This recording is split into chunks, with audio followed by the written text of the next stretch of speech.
They were rivals mere weeks ago, but now Senator Ted Cruz receiving the backing of former Governor Jeb Bush.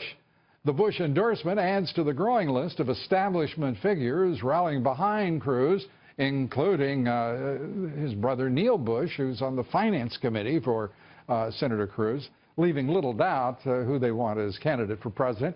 But Donald Trump's lead in delegates is formidable, and Trump only widened the lead after last night's elections. Joining us now, former Republican presidential candidate, retired neurosurgeon. That just sounds so funny to me because I will always think of him first and foremost as an incredible neurosurgeon, Dr. Ben Carson. He endorsed Donald Trump earlier this month, and we are delighted to have you with us. Well, thank you, Lou. It's always good to be on your show. Let's turn to the tone of this debate, whatever you want to call it, presidential dialogue. I was offended by Paul Ryan trying to play arbiter for the Republican Party. I thought he was insinuating, he was using innuendo, he was being oblique when a man should be straightforward if he's got something to say, in my judgment. What is your reaction? Well, my reaction in general is that this is such an incredibly important election that the candidates should be talking about what is it that distinguishes them from others.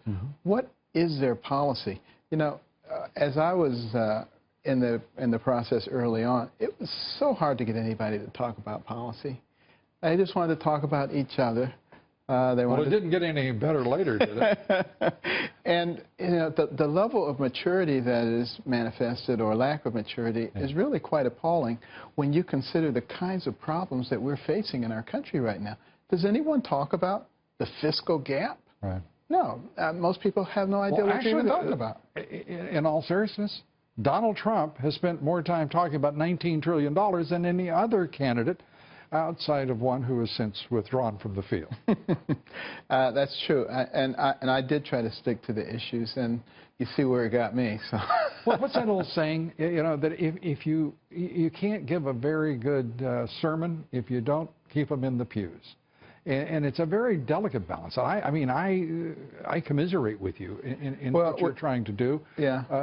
And I find we've reached the Roman Colosseum stage, where Rome is burning and nobody cares. Let's just go to the Colosseum and let's see the gladiators fight and let's see the tigers tear people apart. You know, this is where we are today. Yeah, I resist that because I think that certainly the analog with the Roman Empire is altogether too apt. But I also see men like yourself. Donald Trump is the only person in this thing who will be taking a pay cut if he wins. Right. He's now the only person who is not a career politician in the field.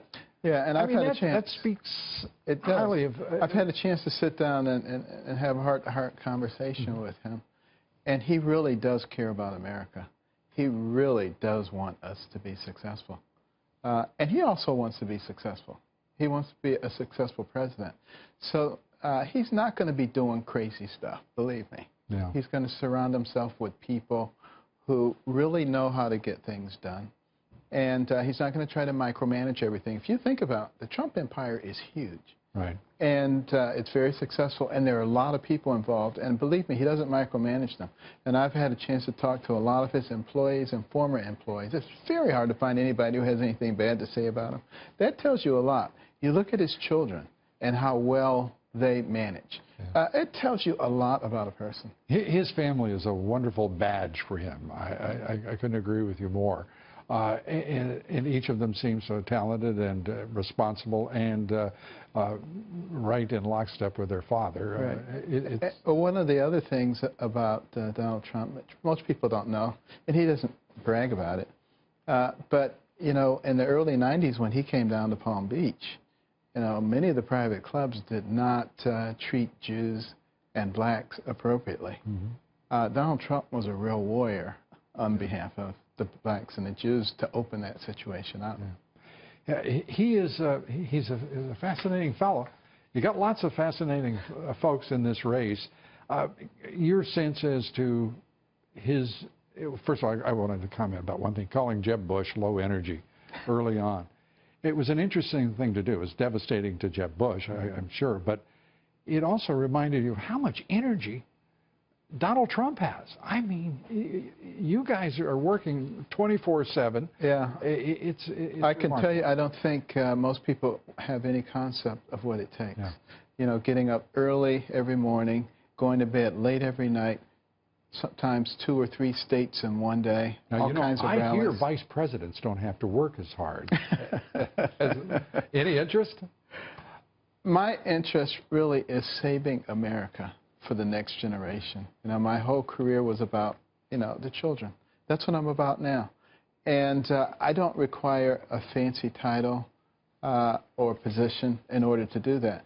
But, you know, Donald Trump and I have talked about our mutual desire to save this country for the next generation, and we have agreed that we will work together to do that. Well, let me just say, thank God the country's got folks like you. Appreciate it. Dr. Ben Carson. Thank you. We appreciate it.